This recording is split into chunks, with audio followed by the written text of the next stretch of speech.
Hello guys. Mathematics की series में हम वो प्रश्न आपके सामने लेके आ रहे हैं जो काफ़ी सारे टीचर्स जो है छोड़ देते हैं और यूट्यूब पर नहीं पढ़ा रहे हैं। मैं वो प्रश्न आपके सामने लेके आ रहा हूँ जो ज़बरदस्त तरीके से मेंस लेवल के भी क्वेश्चंस यहाँ पर हैं। तो देरी मत करते हुए इसका जो है फर्स्ट क्वेश्चन हम आपके सामने पेश करने वाले हैं। इस क्वेश्चन का आपको आंसर बताना है। क्या कह रहे हैं? x is equal to cube root of whole, मतलब दिया है a plus under root of a square plus b cube, plus करके लिखा है क्यूब रूट ऑफ a। इसी का अपोजिट यहाँ पे माइनस दे दिया गया है बस। ठीक है, आपको बताना है कि इसका जो है आंसर क्या आने वाला है। दोस्तों, इस प्रश्न को देख करके बहुत सारे बच्चे छोड़ देने का मन करेंगे। एसएससी सीजीएल के टीयर 2 परीक्षा में पूछा गया प्रश्न है। ठीक है, अब इस प्रश्न को करेंगे कैसे? अब ऐसे प्रश्नों को करने के लिए आप इसका सॉल्यूशन निकालना चाहेंगे तो भी नहीं निकाल पाएंगे। तो हम इसके लिए क्या करेंगे? हम इसके लिए यूज करेंगे अपना वही फॉर्मूला, भारी भरकम फॉर्मूला ना यूज करके। अगर जो हम a की वैल्यू 1 ले लेते हैं और b की वैल्यू 0 ले लेते हैं तो हम यहाँ पे देखेंगे b की वैल्यू 0, b की वैल्यू 0, a की वैल्यू 1, तो ये वाला प्रोडक्ट यहाँ पे 1 माइनस 1 ये 0 हो जाएगा। इसकी वैल्यू 1 प्लस 1 मतलब √2 आने वाली है, यहाँ पे क्यूब √2। तो यहाँ से जो हमारा वैल्यू निकलने वाली है एक्स क्यूब की वैल्यू जो निकलेगी वो एक्स क्यूब मतलब ये वैल्यू निकलेगी √2, यहाँ पे cube is equal to x. तो एक्स क्यूब कितना निकलने वाला है? ये 2 निकलने वाला है। एक्स क्यूब 2 निकलने वाला है। अब जब इसकी वैल्यू निकालेंगे इस वाले वैल्यू की तो फिर इसका मान क्या होगा? तो एक्स क्यूब 2 है तो बी की वैल्यू 0 है, तो बी की वैल्यू 0 माना तो ये वाला काम खत्म हो गया। ठीक है, इसलिए हमने ए की वैल्यू 1 माना था और बी की वैल्यू 0 माना था कि ये प्रोडक्ट खत्म हो जाए। तो हमें वैल्यू क्या मिला? 2। अब किसका वैल्यू ए की वैल्यू 1 रखने पर बी की वैल्यू 0 रखने पर वैल्यू 2 मिलेगी, वही आंसर होगा। इसमें 1 रखेंगे तो 1 आएगा, इसमें 2 रखेंगे तो यही इसका आंसर होगा, 2 मिलेगा। बाकी किसी में 2 नहीं मिलने वाला, इसलिए answer option number B is the right answer. दोस्तों, इस तरह से इस प्रश्नों को हम टैकल करेंगे। ऐसे ही आगे भी जबरदस्त प्रश्न आपके सामने लेके आए हैं। देखिए क्या कहें। एक त्रिभुज है एबीसी, ए बी 12 से 13 सेंटीमीटर, बी सी 14 सेंटीमीटर, सी ए 15 सेंटीमीटर है। इसके अंतःवृत्त और परिवृत्त की त्रिज्याओं का योग बताना है। दोस्तों, क्वेश्चन जबरदस्त है। अगर जो निकालना चाहेंगे तो आप निकाल सकते हैं। किस फॉर्मूले के से? सबसे पहले हिरोन्स फॉर्मूला के थ्रू इसकी जो है हम क्या निकाल सकते हैं? आपको इसका क्षेत्रफल निकाल सकते हैं। तो ए 13 और ये 14 और ये 15, 13 14 15 मतलब 42 का आधा कर देंगे। 13 14 15 को जोड़ेंगे, 42 का आधा मतलब 21। एस की वैल्यू 21 आई, अर्ध परिमाप 21 आया। अर्ध परिमाप 21 है तो हिरोन्स फॉर्मूला से अगर जो हम इसका क्या निकालेंगे, से मतलब एरिया निकालेंगे, तो 21 में से अगला होता है एस माइनस ए, तो 21 माइनस 13 तो यहाँ 8 बचेगा। फिर वहां पे 7 बचेगा क्योंकि सिर्फ सरल सलन है, 7 बचेगा। फिर यहाँ पे क्या बचने वाला है? फिर यहाँ पे जो है 15 में से यहाँ 6 बचेगा। ठीक है, अब यहाँ से पूरा हम अगर जो सिस्टम निकालेंगे तो कितना निकलने वाला है? यहाँ से 3 निकलेगा, यहाँ से भी 3 निकलेगा, यहाँ से 8 है, यहाँ से 2 निकल रहा था तो यहाँ पे 4 बाहर आ जाएगा। ठीक है, 16 का 4 और यहाँ पे 7 निकलेगा।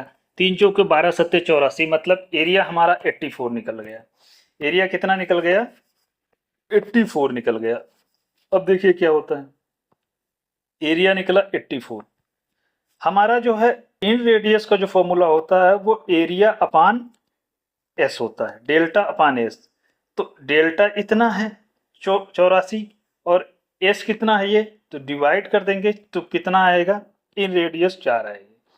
और कैपिटल वाली जो रेडियस होती है सर्कम रेडियस क्या होती है? इन सर्कल की रेडियस जो है वो 4 निकली और सर्कम सर्कल की रेडियस जो कितनी निकलेगी वो A B C upon 4 delta, मतलब तीनों को मल्टीप्लाई कर दो। 3 इंटू 14 इंटू 15 अपान 4 डेल्टा मतलब 4 टाइम्स 84। ये डेल्टा डेल्टा जो कितना निकला था? डेल्टा 84 मतलब ये क्षेत्रफल निकला। तो 4 से अगर जो इसको डिवाइड करेंगे, ठीक है, 4 से इसको डिवाइड करेंगे तो कितना 14 छंग 84 होता है, तो ये 6 बार में कट जाएगा। यहाँ से 3 बार में कट जाएगा, सॉरी 2 बार में कट जाएगा।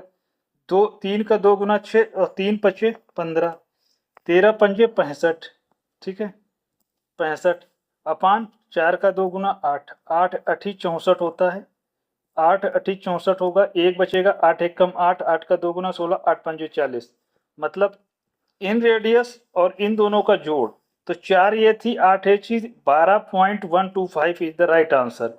कहीं पे दिख जाए तो वही आंसर कर देना। दोस्तों इसमें दिख नहीं रहा कहीं पे 12 पॉइंट यहाँ पे 25 दिख रहा है, सही करके रख लीजिएगा। यहाँ पे 11 पॉइंट कितना होना चाहिए, 25 ही आएगा, सॉरी यहाँ पे इसको डिवाइड करेंगे 11 1 जा 11, नहीं 12.825 आएगा, ये 125 आएगा इधर right answer. Option number b कर लेना, यहाँ पे 1 कर लेना, यहाँ पे 125 होगा। अगला प्रश्न देखते हैं क्या कह रहे हैं।